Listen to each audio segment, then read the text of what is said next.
Is it possible we're more terrified of being decent to each other than anything else? Could it be that our quest for safety and love is actually the most dangerous path of all? Are we so conditioned to expect betrayal that we can't even recognize a genuine connection when it's right in front of us? Dating has become a minefield of self-destructive behaviors. We see displays of emotional immaturity celebrated on podcasts, influencers promoting unrealistic ideals, and dating apps profiting from our loneliness. We're taught to strategize and manipulate, to invest the least and gain the most, while the very concept of genuine connection seems to be fading from view. Online, we're bombarded with conflicting messages, from traditional gender roles to zero-tolerance dating policies. We hear horror stories of gaslighting, love bombing, and future faking, leaving many of us heartbroken and disillusioned, wondering if love is even possible. In this climate, finding genuine romance, the kind that requires presence, playfulness, and adoration, feels like searching for a relic of the past. The truth is that the modern dating scene has reached unprecedented levels of dysfunction. Love has weathered centuries of wars and plagues, yet we seem to be swiping it into extinction in the 21st century. How did we get here? After much reflection, it seems to boil down to two fundamental issues: a widespread lack of human decency and a pervasive fear of getting hurt.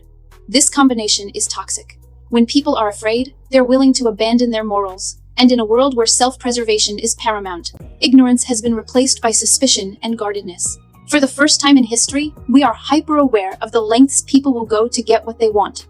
We see tactics used to manipulate, condemn, and extract. Adults wield their resources and power to mask their insecurities, creating an environment where genuine connection is almost impossible. Why is all of this necessary? How is this charade easier than simply treating each other with empathy and respect? Why is it more effective than being honest about who we are, where we're at, and what we can offer? It seems like a lot of extra work, especially when so many people are clearly ill-equipped to handle it. There's no shame in admitting you're not ready for a relationship. In fact, acknowledging your limitations is the first step towards building a healthy bond. The foundation of any successful relationship is the ability to prioritize your partner's best interests, and that begins with self-awareness. So, what do we do in the meantime? We invest in ourselves, we cultivate friendships, explore our passions, and share our gifts with the world. We make friends with both men and women, getting to know them beyond the lens of romantic potential. We learn how they communicate and how they navigate the world. If we can't do that, how can we expect to navigate the complexities of a relationship? A relationship is a balancing act of friendship, intimacy, and partnership. It requires commitment, effort, and a genuine desire to create a thriving environment for both individuals. If you're not willing to invest in that, what's the point? It's crucial to recognize that mental health resources, spiritual guidance, and personal development tools have never been more accessible. We live in an era of hyper-awareness, which means there's no excuse to enter the dating world knowing you're going to spiral if rejected, or that you'll manipulate others out of fear or lead them on. If you're treating people as expendable resources or outsourcing your self-validation, stop. It's more taxing on your psyche than you can imagine. Whatever you're running from, it can't be more agonizing than perpetuating this cycle of hurt and deception. Ultimately, this isn't a game. It's our relational health, the very core of our well-being. Countless studies have shown that our relationships are the #1 factor in a long, happy life. The mistreatment we endure in relationships can have devastating consequences, even leading to trauma and physical ailments. Perhaps the collapse of the dating market is a sign of hope, indicating that we're not wired to find fulfillment through deception, even if it gets us what we want. You can't deceive your way into an authentic connection. Impact trumps intention, and how you treat others will always shape how they treat you. We play these games because they offer a sense of safety. But is this dependency on safety truly safe?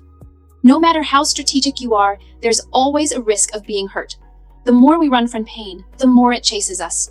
Most relationships will fail, and those failures will inevitably impact us.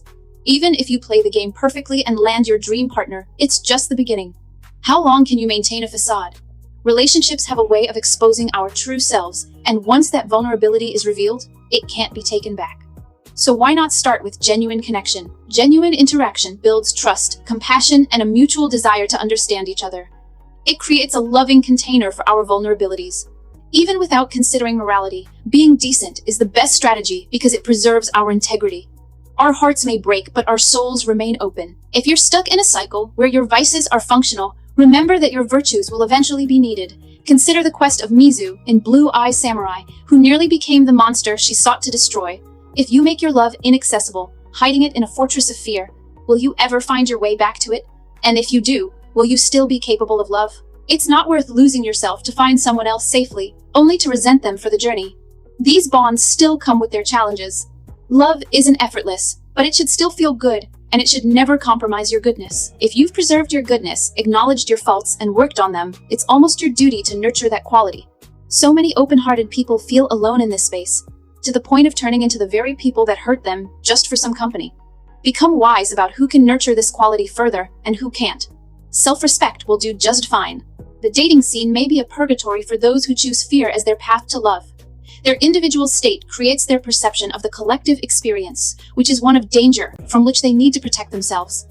But it's a choice we make because we don't value emotional courage. What is the function of unconditional love, which is in such high demand?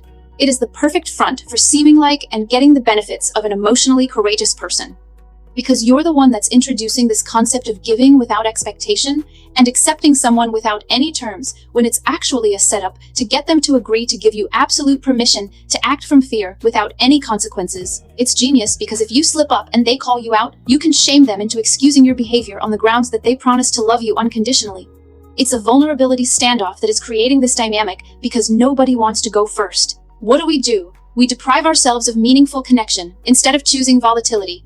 I can't tell you how many times I've witnessed these situations where one or both people have this super intense instant connection, have already proclaimed their love for one another, started planning their future together, made all these promises, and 3 weeks later, it's like they never knew each other. Because it was never ever about love or this once-in-a-lifetime instant connection. It was always about an addiction to volatility. Of course it was, because that's as close to love as you're going to get when no one wants to go first. Even if someone does go first, we are so conditioned to anticipate betrayal, because we're in this fear state, that we dismiss these bids for connection as traps or even cringe. The reason human decency is so rare these days is because we are acting out of fear. When we do that, we create this moral dissonance. Moral dissonance hurts everybody because it compromises the wider net of safety that is there to support our goodness. We really are that interconnected. If it's one thing the dating market has done right, is feed us our own poison. And I think the moment that realization sinks in is the moment a lot of us get out. Good luck out there. Finding love in today's world requires a leap of faith and the courage to be vulnerable and authentic. Remember that genuine connection begins with genuine self-acceptance and a commitment to treating others with kindness and respect, even in the face of fear. It's through these small acts of courage that we create a more loving and compassionate world.